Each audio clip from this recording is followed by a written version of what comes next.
되셨습니다. 오늘 제가 일부러 찬양을 우리 시편 낭독하고 다 합해서 20분 정도로 끝냈고요. 나머지 10분은 왜냐 기도하시라고, 기도 좀 하시자고, 항상 바빠가지고 다들 가게 바쁘고 자기에 바쁘고 피곤하니까 토요일날 또 근무가 있기 때문에 당연한 것이기는 한데, 어떻게든 해서 한 30분은 잘라서 좀 기도를 하고 싶은데 그게 잘 이어지지를 않습니다.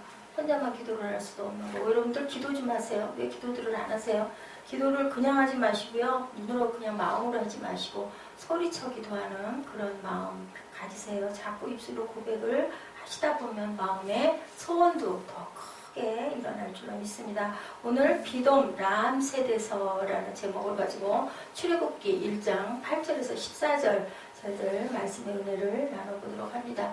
이 말씀 공부도 중요하고 예배를 빠지지 않고 열심히 드리는 것도 중요한데요. 그냥 그것이 지식이 되면 아무 소용이 없는 거 여러분들 아실 거예요. 무슨 말씀을 하나님이 하시나, 내게 어떤 감동을 아버지가 주시나가 가장 중요합니다. 자, 여러분들 하워드 슐츠라는 이름, 블로그가 조금씩 이렇게 넘어갈 건데요. 그래서 제가 그 사무엘을 뒤에서 컴퓨터를 따로 가지고 오니까 자꾸 그 컴퓨터로 문제가 생겨서, 근데 또 보여드릴 건 또 보여드려야 되고, 그래서 지금 컴퓨터가 제 뒤쪽에 있어서 그걸 좀 넘기라고 제가 앉혀놨습니다. 그는요 1953년 미국 뉴욕 브루클린의 아주 가난한 빈민가에서 태어난 사람이에요. 대개 보면 빈민가에서 태어난 사람들이 다는 아니죠. 빈민가에서 태어나서 그냥 이름 없이 제대로 자수성가를 못한 사람도 물론 많은데, 이렇게 드러나는 사람들은 또 그중에서 특별하기 때문에 드러나는 거죠. 어려서 운동을 굉장히 좋아했다고 합니다, 이 사람은. 그래서 운동으로 인생에 성공을 하겠다라고 어려서부터 아마 철이 들었던 것 같아요. 그래서 도전을 했습니다. 마침내 미식 축구 선수 퀘터박 장학금을 받던 미시간 대학에 입학을 했대요. 장학금으로. 들어갔는데 미식 축구 선수로 성적을 별로 좋게 거두지를 못했다고 합니다. 그래서 새로운 인생의 출구를 찾아서 대학을 졸업을 하고 세일즈맨을 시작을 했다고 그래요. 우리나라 같지 않고 특별히 그 외국에서는 굉장히 그 세일즈라는 그 직종이 굉장히 비전이 있는 직종으로 떠오르고 있죠. 우리나라도 물론 그렇습니다만은. 가정용품을 파는 헤마플라스트에 취업을 해서 회사에서 처음으로 작은 성공을 거두기 시작을 했다고 그래요. 굉장히 성실하고 열심히 일한 결과 그는 회사의 부사장과 총 매니저 자리에까지 올라가게 됐어요. 어떻게 됐을까요? 엄청난 귀한 저택, 멋진 저택에서 좋은 차를 굴리고 아주 고급 레스토랑에서 식사를 하고, 신나나 봐. 우리 예지는 그냥 말만 들어도 너무 좋은 것 같아요. 그런데 이 사람이 엄청 파티도 많이 하고 많은 사람들 대접도 많이 하고 대접도 많이 받고, 뭐 부사장이니까 좀 하겠습니까? 이런데 왠지 마음에 기쁨이 점점 없어지고 공허한 생각이 들게 되었다라고 해요. 그랬는데 어느 날 출장차 시애틀의 한 커피 가게에 들어왔는데 거기서 그 원두커피 냄새가 너무 향기롭게 났다는 거죠. 그래서 깜짝 놀랐대요. 마음에 완전히 그 원두 커피의 향 자체가 어떤 예배를 드리는 것 같은 성전 같은 그러한 느낌이 크게 왔다고 합니다. 지금까지 그가 마셨던 커피는 커피도 아니다라고 느낄 만큼 그 커피가 너무너무 맛있었대요. 뉴욕으로 돌아오면서 이 커피 환상에서 이 사람은 벗어나지를 못합니다. 마침내 그가 누리고 있던 회사의 모든 특권을 다 마다하고 저버리고 이렇게 결단할 줄 알아야 돼요. 근데 그게 참 어려워요. 누구의 인생에 대한 얘기는 아주 쉬운데 실제 본인이 그 경우가 닥치면 가족 있고 자녀가 있는데 부사장까지 올라왔다 그걸 모두 다 내려놓고 그죠? 어디 밑바닥부터 다시 시작한다는 게 쉽지가 않습니다.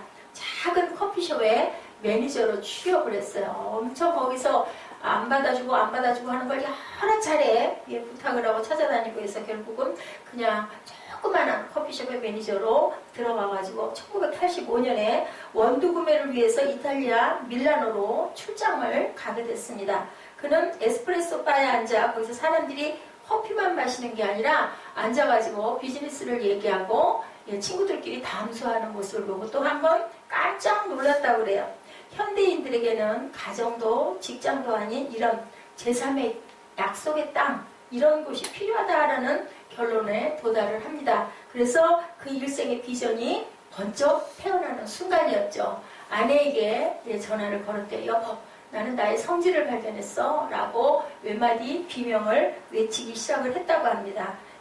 나는 커피를 파는 사람이 아닌 신비의 로맨스의 문화를 파는 사람이어야겠다. 그 약속의 땅으로 사람들을 인도해야 되겠다라는 그런 귀한 깨달음을 갖는 결론에 도달을 했어요. 그가 바로 천년의 커피 역사를 다시 쓰는 누구요? 스타벅스의 CEO 그 하워드 슐츠의 얘기입니다. 블로그에 제가 발췌를 해서 올려놨어요. 한번 화면을 쭉 해서 그분 얘기를 이렇게 쭉 해서 한번 화면을 넘겨주세요. 화면 틀어놓은 게 그래서 틀어놓은 거거든요. 한번 글자가 잘은 보이지 않겠지만 그 사람의 얼굴이 아마 쭉 넘겨보세요. 거꾸로 얼른 넘기면 그 사람 얘기가 아마 이거는 이따가 다시 한번 우리 함께 얘기할 그 고고의 모습입니다. 그 사람이 반고가 몇 년 전에 사진전 그리고 그 작품전을 열었었죠. 쭉 넘겨주세요. 지금은 슐츠만의 얘기니까 그 사람이 두 번째 있거든요.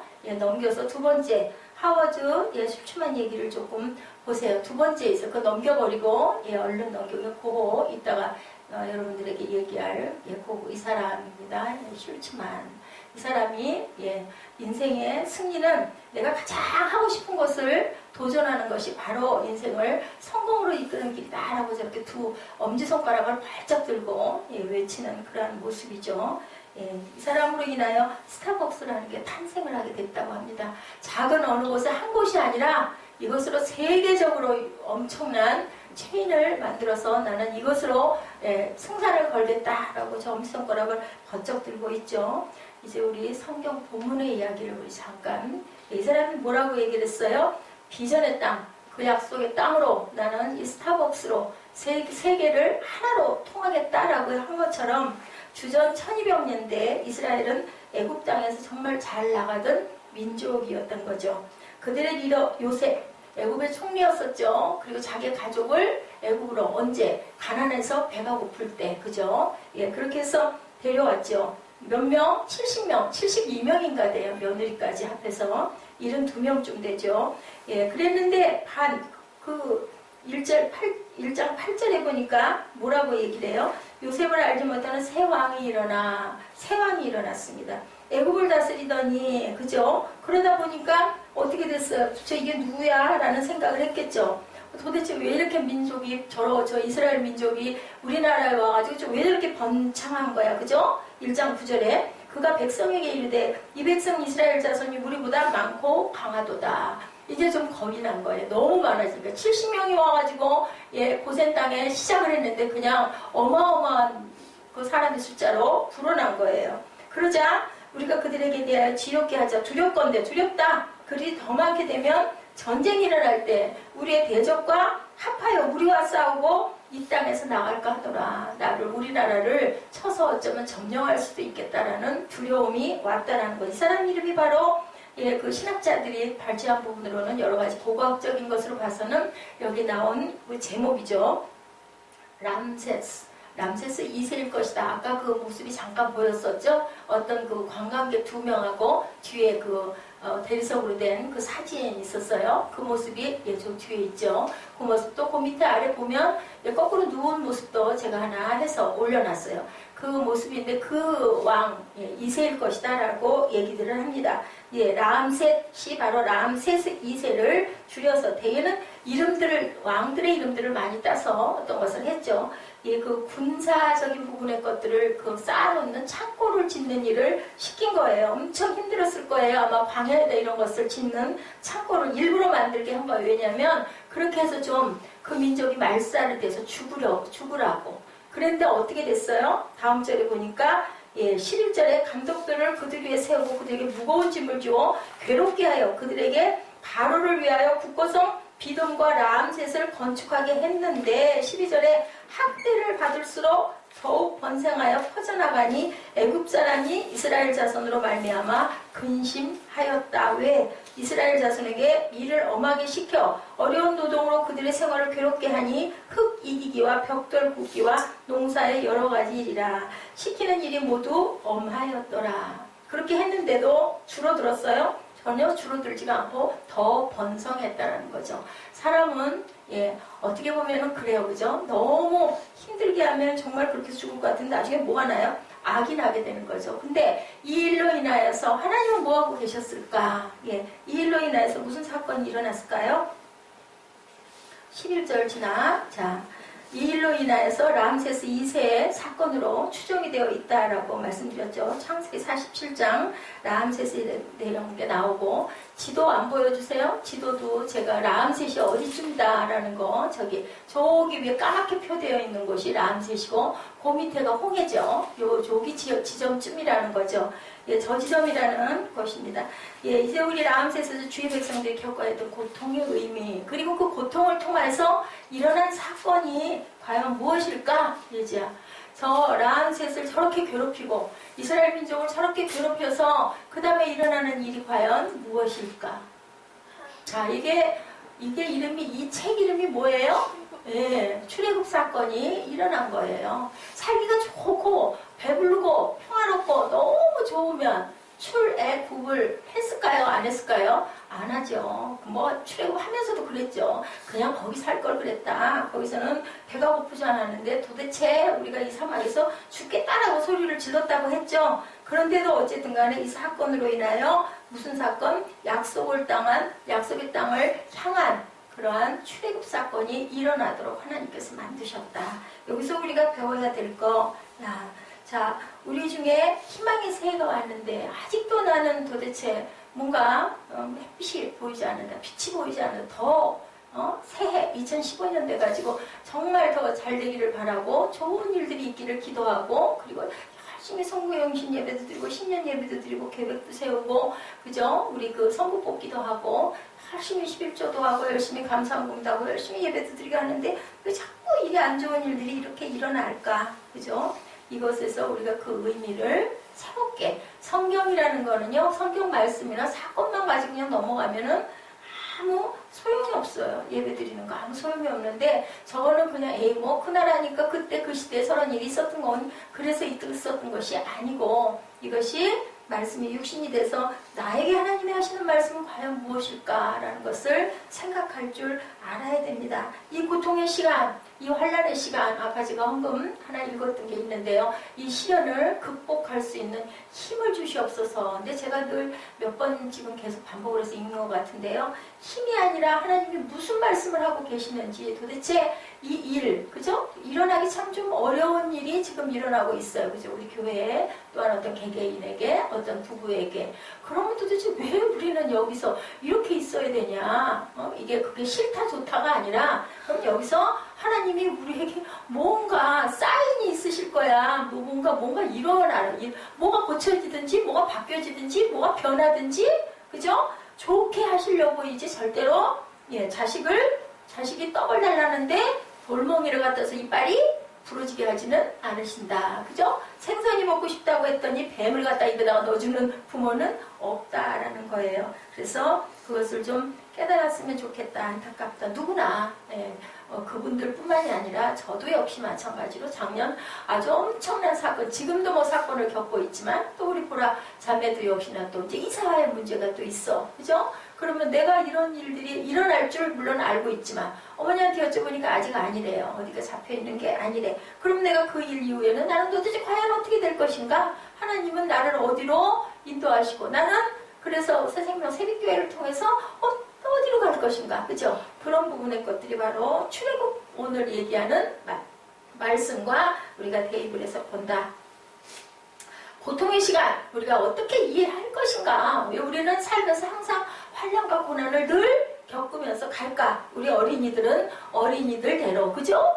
하루 중에서도 환난스러울 때가 많아. 아까도 속상해가지고 막 그렇게 와서 힘들어요 하고 했듯이 그런 일이 있을 줄 몰랐는데, 그러면서 또 걸어오면서, 그죠? 혼자 오는 게 둘이 오는 것보다는 이거 힘들어 할 수도 있는 거고, 아이고 그 녀석이 왜 그래 하면서도 또 한편 걱정되는 것도 있는 거고, 우린 이런 사건들이 일어날 걸 아무도 모르는 거죠. 어린이는 어린이대로, 어른은 어른대로, 청년은 청년대로, 노년은 노년대로. 제가 새벽 예배 준비를 아까 잠깐 시간이 막간이라서 하다 보니까, 아까 그 무슨 교회? 저기 아까 얘기했지? 무슨, 크게 나 지금 잊어버렸어. 그 제목이 뭐였지? 이름이? 무슨 교회라고 그랬지? 사무엘아? 모리아 교회. 맞아. 모리아 교회. 모리아 교회라고 그래. 모리아 교회. 모리아산. 세상에. 3평? 4평. 4평짜리 의자를, 궁둥이만 붙이는 의자를 50개를 놓고, 예배 시간 3시가 예배래요. 예배 시간 3시 전 2시래나 1시부터 나와가지고 줄을 서가지고 그 의자를 차지하려고 그렇게 50명이 들어가는 4평짜리 교회에 대한 이야기. 제가 전화를 좀 꼭 해볼 거예요. 그리고 예배가 끝나면 라면 5개와 쌀 1바가지를 준대요. 그걸 받으려고 서울역 맞은편에 있는 반평짜리 쪽방, 조그만한 집에 그 쪽방들이 30개 정도가 있대요. 거기에서 사는 노숙자들. 그렇지만 세상에 나라에서 나오는 게 1인당 27만 8천 원인가가 나온다고 합니다. 거기서 11조를 27,800원을 떼고 나머지 방세를 16만 원을 내고 8만 얼마가 남는데요. 8만 4천 원. 그 8만 4천 원을 가지고 한 달을 산다는 거죠. 그 반평짜리, 반쪽짜리 쪽방에를 가면 브루스타 하나와 라면이 밥이고 반찬이래, 그 사람들.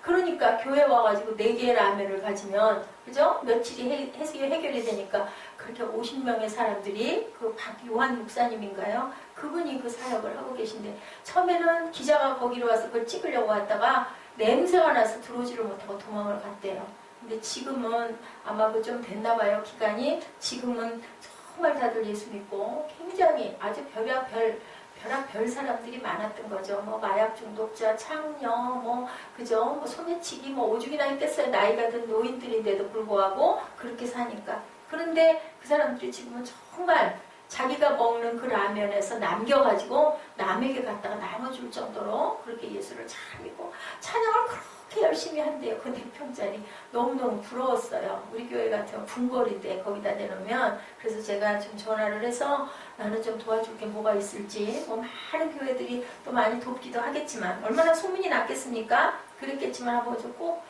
여쭤보고 싶다라는 생각을 했습니다. 자, 이 고통의 시간을 이해하는 2가지 관점.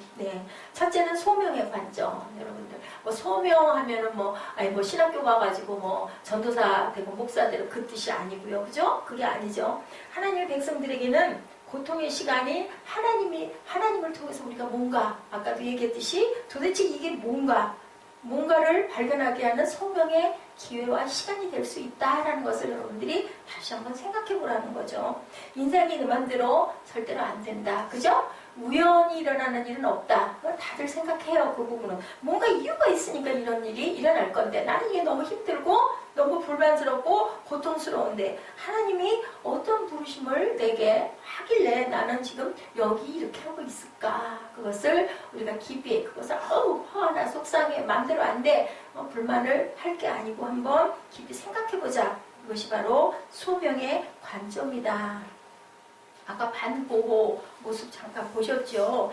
전시회가 몇 년 전에 있었는데요. 그분 아시죠? 여러분들 전에 제가 한번 말씀드린 것 같아요. 이분에 대한 소개를 한번 했던 것 같아요. 그 전시회가 있었을 그 즈음에 한번 했던 것 같은데 작품들 쭉 넘기면서 저분이 고고의 모습이죠. 자화상이라고 나와 있더라고요. 그리고 이제 그 작품들이 나와 있는데요. 이 사람은 원래 목사의 아들이어서 신학교를 갔어요. 그래서 3학년 때 중퇴를 했는데 신학을 하는데 너무너무 힘들고 너무너무 어려웠다고 합니다. 그런데 이 사람이 화가의 길을 선택하게 된 어떤 그 계기가 있더라고요.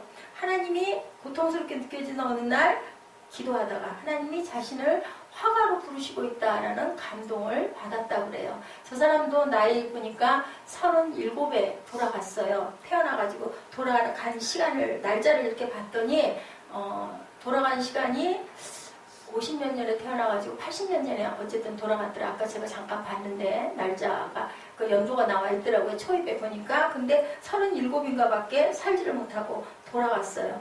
그 사람 나이 27에 나는 이제 화가의 길을 가야 되겠다. 그러니 이렇게 해가지고 아마 10년 정도 그림을 그리다가 돌아가지 않았을까.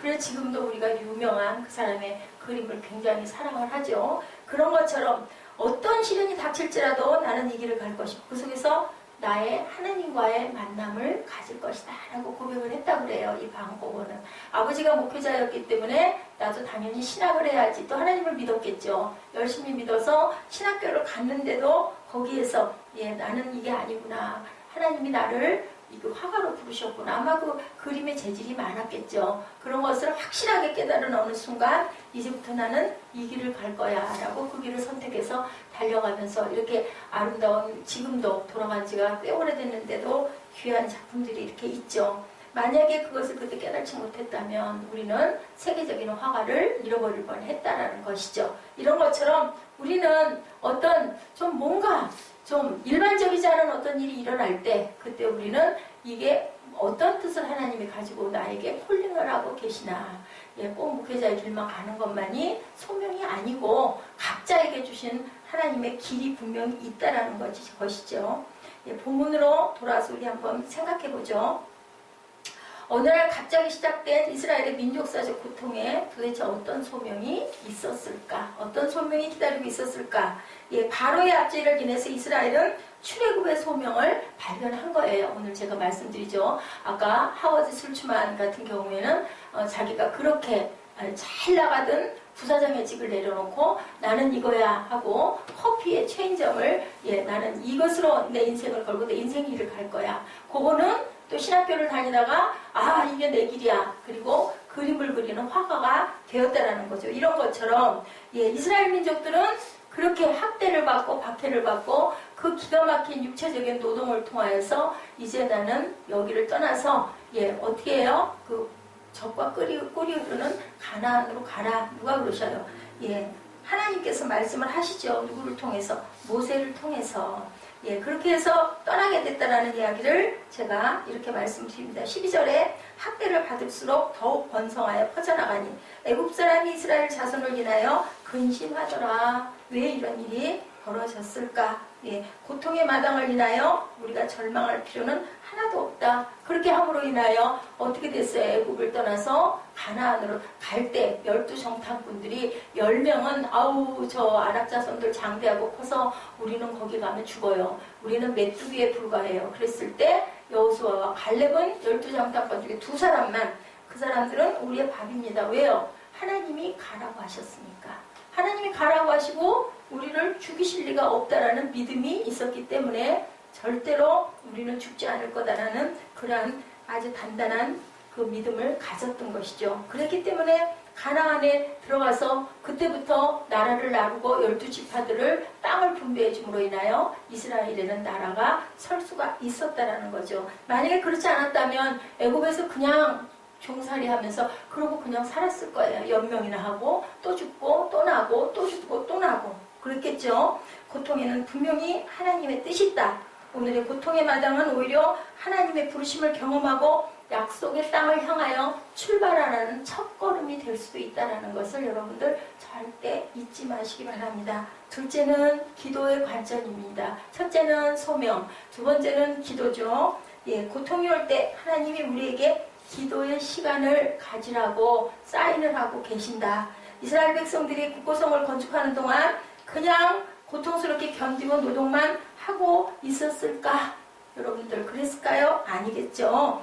출애굽기 3장 7절에서 8절 말씀을 보세요. 모세에게 주셨던 하나님의 말씀입니다. 뭐라고 하고 계세요? 출애굽기 3장 7절에서 8절 다 같이 읽으실까요? 야훼께서 이르시되 내가 애굽에 있는 내 백성의 고통을 분명히 보고 그들의 감독자로 말미암아 부르짖음을 듣고 그 근심을 알고 내가 내려가서 그들을 애굽인의 손에서 건져내고 그들을 그 땅에서 인도하여 아름답고 광대한 땅, 젖과 꿀이 흐르는 땅, 곧 가나안 족속, 헷 족속, 아모리 족속, 브리스 족속, 히비 족속, 여부스 족속의 지방에 데려가려 하노라. 젖과 꿀이 흐르는 땅으로 내가 내 백성을 데려가려 하노라. 그러면 하나님이 데려가겠다 하시면 가겠죠. 그죠? 못 가지 않겠죠. 그랬는데도 불구하고 12정탐꾼 중에 10명은 우리는 가면 죽습니다 라고 얘기를 했던 거예요. 그건 뭘까요? 사람의 눈으로 봤을 때는요, 말도 안 되는 그런 상황에 지금 당해 있는 거예요. 이게 도대체 뭐냐고요. 그죠? 이게 뭐야 했더니 하늘에 내려오는 거 보고 뭐라 그랬어요? 백성들이 이게 뭐냐고 했더니 그게 뭐라고요? 만후 뭐가 내려왔어요? 예, 먹을 식량이 하늘에서 내려왔다. 그래서 만후가 바로 만나가 됐다. 여러분들에게 말씀드린 것처럼 사람들은 그것이 뭔지 알지를 못한다라는 거죠. 우리가 눈으로 볼 때는 절대 그게 가한 것 같지가 않은데 하나님께서는 이미 알고 계신 거죠. 결론을 어떻게 될 것인가를 아시는 거예요. 그리고 우리는 그 길을, 결론 내려져 있는 길을 한 발 한 발 가는데 우리가 기도했을 때 어떻게 된다고요? 하나님은 그 기도를 바꿔주시는 일도 많이 있다. 성경에 여러 군데서 증명하고 있거든요. 예, 출애굽기 3장 9절에 다시 한번 강조하죠. 이제 가라. 이스라엘 자손의 부르짖음이 내게 달하고. 이스라엘 자손들이 그냥 있지 않았다는 거예요. 기도했다라는 거죠. 그만큼 열심히. 그랬기 때문에 그 부르짖음이 내게 달했다. 예, 고통이 올 때 걱정은, 염려는 아무리 해도 아무 소용이 없다. 그래서 얘기하죠. 그 찬양 있죠. 왜 근심하느냐. 그거 우리 그전에 이정현 자매 찬양을 꽤 했던 것 같아요. 왜 근심하느냐. 그죠? 그런 것처럼 예, 부르짖고 간구해라. 뭐라 그래요? 다얄 333 너는 내게 부르짖으라. 내가 내게 응답하겠고 내가 알지 못하는 크고 비밀한 일을 내가 너희에게 보내리라. 외우기 쉬워요. 예, 그 33장 3절이죠. 예, 이렇게 항상 약속의 33, 에레미야 33장 33절처럼 우리가 그냥 있는 게 아니라 어떻게 할 때 그냥 기도하죠. 저 아까 그 한의원 갔다 오면서 마음으로 기도하면서 왔어요. 예, 그거 기도죠. 항상 우리 생각하는 거, 마음으로 깊이 생각하는 것도 기도예요. 그거는 하나님과의 대화예요. 간구는 뭐예요? 부르짖어 소리 지르면서 기도하는 게 그게 바로 간구라는 거죠. 이렇게 간구할 때 그 부르짖음을 들었다 그러지 내가 네가 말하는 거 내가 들었으니까 내가 해줄게. 그렇게 하시는 대목들은 성경 어디에도 없어요. 너는 내게 부르짖으라. 네가 부르짖는 것을 내가 들었다라고 7절에도 부르짖음을 듣고 그 근심을 알고 예, 출애굽기 3장 7, 8절에도 그렇게 얘기하죠. 부르짖음을 들었다. 너는 내게 부르짖어라. 부르짖는 소리를 내가 이제는 들었으니까 3장 9절에도 이제 가라. 이스라엘 자손의 부르짖음이 내게 달하고 그것은 간구를 얘기한다라는 거. 우리 생각이, 우리 마음이, 우리가 하는 것들이, 우리가 바라보는 것들이 열심히 나는 이걸 하겠습니다라고 간구하고 그리고 그대로 행해 갈 때 하나님께서 그 손을 들어주신다. 어떤 손을? 오른손을. 누가? 모세가 예, 그 오른팔을 들면 블레셋 전쟁에서 이기고 내리면 졌다 그러죠. 그런 것처럼 오른손을 하나님께서 들어서 역사해 주신다는 걸 여러분들 잊지 마시기 바랍니다. 예배를 아무리 1000만 번을 드려도 내 마음의 소원을 가지고 하나님께 열심히 부르짖고 그리고 하나님의 뜻을 온전하게 알고 알고 그것을 위해서 우리가 부르짖을 때 하나님께서 역사하신다는 것 여러분들 절대로 잊지 마시기 바랍니다. 여러분의 자녀들이 여러분들에게 나 아빠 사탕 하나 사줘, 깎아 사줘, 아니면 초콜릿 사줘 하는데 근데 이 녀석아 왜 그런 걸 사달라고 그래 하고 회초리를 치는 아빠는 없다는 거죠. 아니면 거기다가 지렁이 한 마리 올려놓고 했다 이거 먹어라. 그럴 부모는 안 계신다는 거죠. 그죠? 예, 지금 없으면 내가 사다 줄게. 마음에 계속 걸려있죠. 미워서 때려놓고도 또 잠잘 때 가서 머리 쓰다듬어 보고 어디가 아픈가 어디 다쳤나 내가 때려줘서 멍들었나 하고 또 쌈해주고 약 발라주고 그죠? 그거를 아들도 알까요? 모를까요? 딸도 알까요? 모를까요? 예자 엄마가 예지 사랑하는 거 알지? 그냥 때로는 막 야단도 치고 쥐어받기도 하고 하지만 우리 엄마 나를 참 사랑해. 그걸 알아요. 그거는 누구나 아는 거예요. 하나님도 우리 마음의 중심을 늘 알고 계신다. 그런데 하나님이 아시니까 알아서 하시겠지 그게 아니라 아까 그 어땠어요? 스타벅스 커피 한 잔에 담긴 성공 이야기라는 책 예, 그 도전을 받은 대목 있죠. 하워드 슐츠가 시애틀 출장 가서 스타벅스 가능성을 발견하고 흥분해서 제가 아까 말씀드려도 말았는데요. 예, 자기 아내에게 전화했을 때 세리에게 전화를 걸어서 이렇게 얘기하죠. 나는 지금 하나님 나라에 와 있다. 아까 말씀드렸죠. 이제 어디서나 어떻게 무엇을 하고 살아야 될지 난 알았다. 여기는 워싱턴 시애틀이다. 난 여기서 스타벅스의 비전을 펼칠 것이다. 난 드디어 성지에 온 것이다. 이런 강한 확신, 강한 결론을 여러분들이 꼭 기도하셔서 받으셔서 그렇게 해서 예, 그걸 가지고 기도하고 또 내가 열심히 노력할 때 하나님께서 분명히 내 오른손을 들어주신다라는 거. 어떤 목사님 얘기 제가 기억이 나더라고요. 아, 참 기가 막히게 해외에서 예, 교회를 잘 이쁘게 해서 단장을 해놨는데 아주 1년 동안 마음이 그렇게 괴로웠다고 그러죠. 뭔가 모르게 마음에 뭔가 이제부터는 정말 잘 목회도 잘할 수 있고 성도들도 딱 안정이 되고 이쁜 교회도 짓고 했는데 마음에 이상한 부담이 와서 예, 6개월 동안 열심히 기도를 했더니 너는 이제 여기서 할 일이 다 끝났다. 한국으로 돌아가라. 라는 마음이 왔다고 그러죠. 말도 안 되잖아요. 나 이제 안정되게 이제 교회도 짓고 다 성도들도 많고 아이들은 이제 중학교 3학년, 고등학교 2학년 여기서 곧 대학교도 가야 되고 다 하는데 이제는 네 고향 고국으로 돌아가라. 말도 안 되는 말씀을 가끔 하신다고요. 그래가지고 또 6개월 동안을 기도를 했대요. 아이고 하나님 그걸 제가 이제 또 거길 가서 이 나이에 나이는 50이 다 됐는데요. 하고 기도를 하다가 도저히 아니다라는 응답은 오지를 않고 마음은 불편해서 어느 날인가 아이들을 집안 식구를 모아놓고 아이들 둘과 아래를 딱 모아놓고 마음으로 그랬더니 이게 결론이 안 되니까 아이들에게 맡겨보자 싶어서 아이들에게 얘기를 했대요. 내가 기도하는데 마음에 이런 불편함이 오고 아무래도 자꾸 하나님 음성은 한국으로 돌아가라는데 이게 말이나 되냐 이렇게 해서 해놓고 너희들도 지금 이러고 있고 한데 내가 어떻게 가겠니? 너희는 어떻게 생각하니? 일주일 동안 너희들도 나름 기도를 하고 나한테 한번 너희들 마음은 어떤지 내 입장 보지 말고 답을 좀 주려무나 했대요. 일주일 만에 다시 모여 앉았대죠. 근데 아들 둘이 짝이 난 것처럼 아주 입을 맞춰 짠 것처럼 그렇게 대답을 하더랍니다. 아버지는 한국 가셔도 잘 하실 수 있을 거예요. 그런 마음이 하나님이 주시는 마음이 오셨으면 한국으로 가시는 게 맞죠. 그래가지고 아내하고 아이들 둘을 떼 떨어뜨려 놓고 혼자 한국에 와가지고 다시 개척을 했다라는 말씀이 있으세요. 예, 그렇게 그런 마음이 들 때는 말도 안 되는 답이지만 하나님이 뭔가 뜻이 있으신 거죠. 그렇기 때문에 그럴 때는 그것을 순종하고 아멘하고 그것을 받을 때 아버지께서는 귀한 역사를 일으키신다라는 거. 많은 사람들이 그런 간증들을 해요. 오늘 출애굽기 1장을 통해서 여러분들 그 고난, 그죠? 람세스 2세가 아주 죽일 정도로 고통스럽게 했잖아요. 왜냐하면 민족이 너무나 번성을 해서 70명이 들어갔는데 나중에 출애굽을 해서 올 때는 300만이나 되는 그런 인구들이 대이동을 하는 역사가 일어난 거예요. 아이들까지 다 합해가지고. 그 장정이 뭐 1만 명이라니까 그렇게 안 되겠습니까? 예, 뭐 숫자가 중요한 게 아니라 그렇게 번성을 하니까 그 나라에서 이제 요셉을 할 때는 다 보호해주고 했는데 다른 왕이 되고 나니까 어이구 이 사람들 이렇게 놔뒀다가는 우리나라 먹겠어. 그죠? 그러다 보니까 이 사람들 어떻게든 탄압을 해서 좀 줄여야 되겠다. 근데 절대로 줄어들지 않았다는 거죠. 근데 그 탄압 뒤에 있었던 건 새로운 땅을 향해서 나라를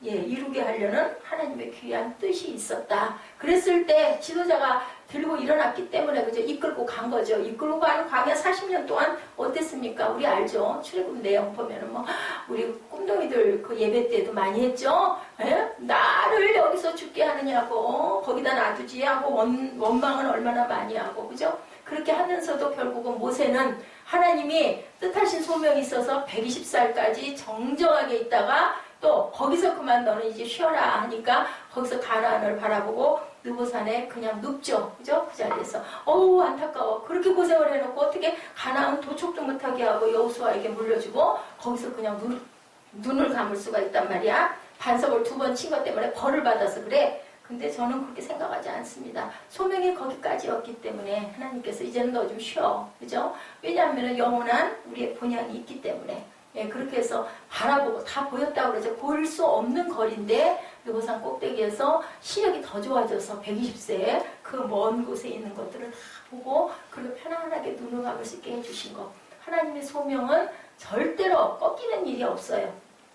그런 것처럼 여러분들에게도 저와 여러분들에게도 하나님의 귀한 뜻이 있음을 알고 어려운 거 환난이 여러분들 혹시 왔습니까? 2015년이 됐는데도 여전히 뭔가 희망이 보이질 않습니까? 이상한 일들이 자꾸 일어납니까? 그럴 때는 여러분들 깊이 부르짖어 간구하는 기도를 한번 해보시기 바랍니다. 마음의 감동으로 아니면 말씀으로 아니면 찬양으로 분명히 응답해 주시고 그래서 그 아들이 그 얘기를 했을 때요.